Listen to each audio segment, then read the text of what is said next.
Kayo po ba mga bossing ko ay sawa na sa kahirapan? Ako po may tuturo sa inyo mga bossing ko para goodbye kahirapan na, goodbye problema, pasok ang swerte mga bossing ko at taboy lahat ang kamalasan.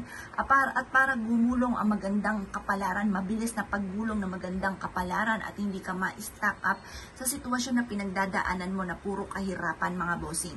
Kailangan mga bossing ko kapag gumawa ka ng ganito, lalo yung sisipagan, tsaga-tsaga lamang, walang imposible na hindi nyo makakamit ang inyo po mga ninanais, lalo-lalo na kung ikaw po hindi nakakalimot magdasal, masipag ka, matyaga ka mga bossing ko, at ganoon din po mga bossing ko, ikaw'y madiskarte, lalo-lalo na, at ganoon din po mga bossing, gumawa ka ng mga pampaswerte.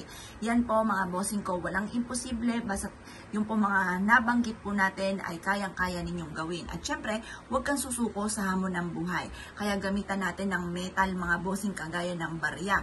Yan po mga bossing ko ay patatatagin ang inyo pong kalooban, hindi ka kagad susuko sa hamon ng buhay, at ganoon din po ang inyo po resistensya, ang inyong kalusugan, maganda na merong kang barya. Ngayon po mga bossing, kung kailan nyo to mapapanood at parang naisip nyo ay teka, wala pa pala akong ganon, gawin nyo na po ito mga bossing. Kumuha ka ng maraming barya kagaya po nito mga bossing ko, o higit pa dito mga bossing. Ako mga bossing, mahilig ako mag-ipon ng mga barya. Kapag marami ng barya sa bag ko, diretso doon sa lagayan po namin na parang aquarium mga bossing ko ang aming barya. At talaga namang napakaswerte mga bossing, mabisaya na panghatak na swerte. Ngayon po mga bossing ko, maglagay ka ng mga barya sa bawat sulok ng inyong tahanan. Ako mga bossing ko, ultimo sa kwarto, lahat na ng sulok mga bossing ko, inilagyan ko na ng barya. At prove naman talaga na napakaswerte. Mabisa itong panghatak na swerte. At kung ikaw po mga bossing ko, lapitin ng mga taong chismosa, pakalimera, inggitera, sa mga tao may masamang intention po sa inyo mga bossing ko, gamitan nyo po ito ng barya.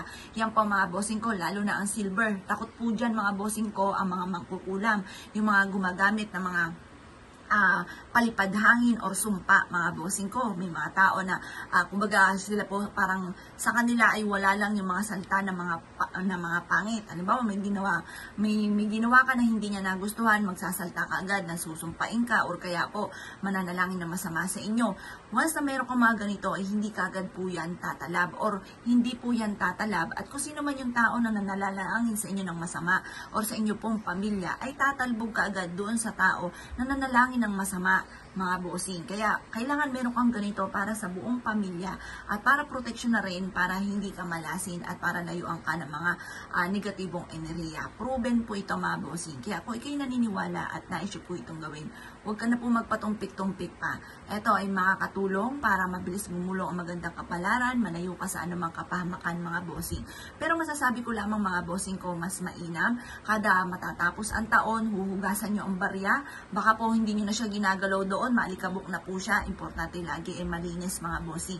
Hugasan nyo po siya para panibago muli na taon mga bossing ko. Or kuya, pag napansin po ninyo na parang madumi na yung mga barya, hugasan nyo po ito mga bossing ko at ilagay muli sa bawat sulok ng inyong tahanan. Mas mainam na nakakalat yung wealth po natin. Kasi yan po mga bossing ko ay magtatawag ng maraming swerte, lalo na mga bossing ko sa pera.